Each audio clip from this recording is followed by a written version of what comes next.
Hi folks, welcome back. In this video we're going to be taking a look at 3 Khukuris made by different makers based in Nepal, and they are producing fully functioning Khukuris. So if you're interested in getting something like that, then stay tuned. Anyway, I thought it might be useful to anyone else who's looking for something similar, just to give you a rundown of my experience of 3 different makers that you could then seek out, and if you're interested you could then buy with a bit of confidence. Now, Khukuris do have quite a unique and interesting shape and design, and the general consensus is that it's most likely originated from the kopis, which was a Greek weapon that was introduced to India when Alexander the Great invaded that part of the world many centuries ago.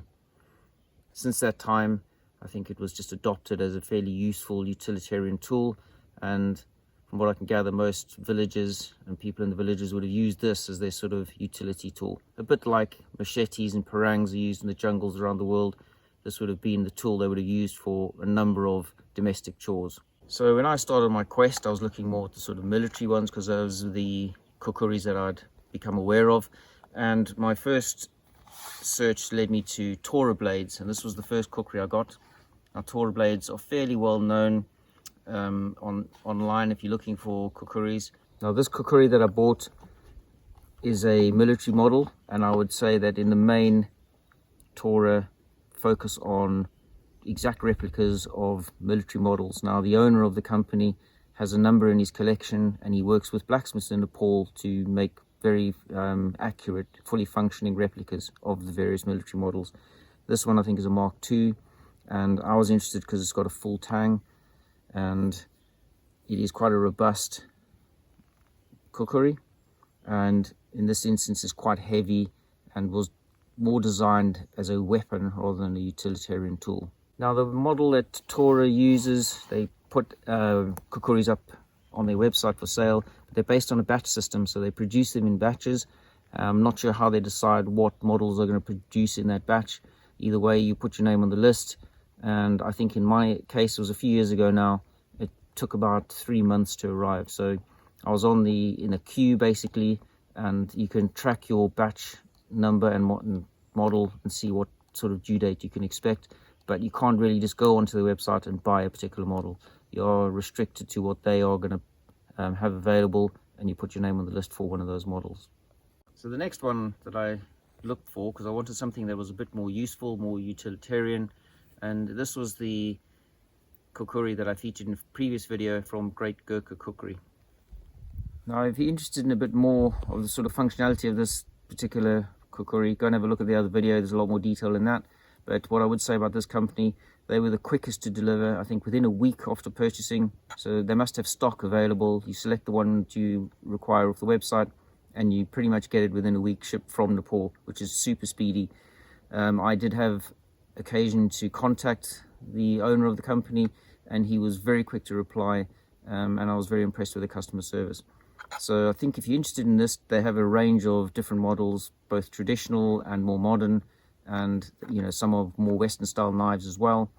So my experience of working with this company was you probably can pick a slightly more modern version, and it'll be available to you very quickly. Now, the last one that I got was this one from Kailash Blades, and it is a full tang Khukuri, and it's also based on the Mark II, but they have modified it to produce what they believe is a very solid utility tool that is less military and more user-friendly. Now, there are a few different reviews on YouTube about Kailash Blades, and they all mention one of the unique features that you get kept up to speed on the manufacturing process of your Khukuri. So when you place an order, it then goes into the manufacturing process. So they don't supply from stock, and they don't supply from a batch. They actually will start making it once you place the order. Now, the lead time for these, I think, is roughly 5 to 6 weeks at the moment on their website.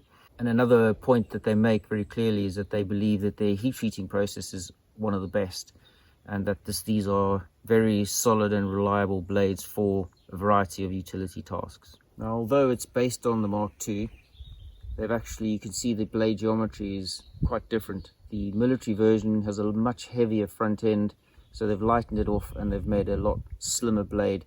Now, this is to make it quicker and lighter to use in the hand, while still retaining the same thickness and strength in the spine. Now, Kailash Blades do have a custom option on their website, which is not always fully available if they have a big backlog of orders. But within each model that they do supply as standard, you can specify some customization. So in this case, I was able to select the handle, the grind shape, and the blade finish. So it was a satin finish, standard grind, and rosewood handle with brass fittings. So I think there's some selection you can make within the standard models if you want to customize some of the options to your taste. But Kailash Blades themselves describe this as the hardest working, toughest blade they make. So they really believe that this is one to be put through its paces, and it should stand the test of time. Now, a lot of people on YouTube have reviewed probably this model, but at least some blades from Kailash Blades, and they do seem to be very tough. Edge retention is really good. I don't really want to go through a destruction test, so you'll have to go and seek out those reviews if you want to have a better look at them. Now, I think it can be daunting when you're buying from another country. You have your import duties, etc. You don't know what the company is going to be like. I believe there are a lot of replicas out there which are designed for the tourist trade, and I think you'd be quite disappointed if you wanted to try one of those blades in. So I would suggest that if you're after a very military based model that's very accurate, probably Tor Blades is still your best bet. That's where they focus. They have a lot of time and research spent on designing blades that are accurate. But I think the other two companies are really good if you're looking for robust or interesting designs, maybe less traditional, maybe more modern, and maybe blades that you want to use in a more sort of general outdoor setting. Then some of their options are actually pretty good. Now, I still have yet to test this one fully, but I'm really looking forward to it. I do like this one from Kailash Blades. The experience from them was really good. This is a no frills blade. It doesn't have any of the extra knives. It is purely designed to be used. So I like that idea, and I like the full tang with the strength. So I do think this is going to be a really good utility blade, and probably the most usable of the three. So anyway, I hope that was useful to some of you out there. And once again, thanks for watching, and I'll see you next time.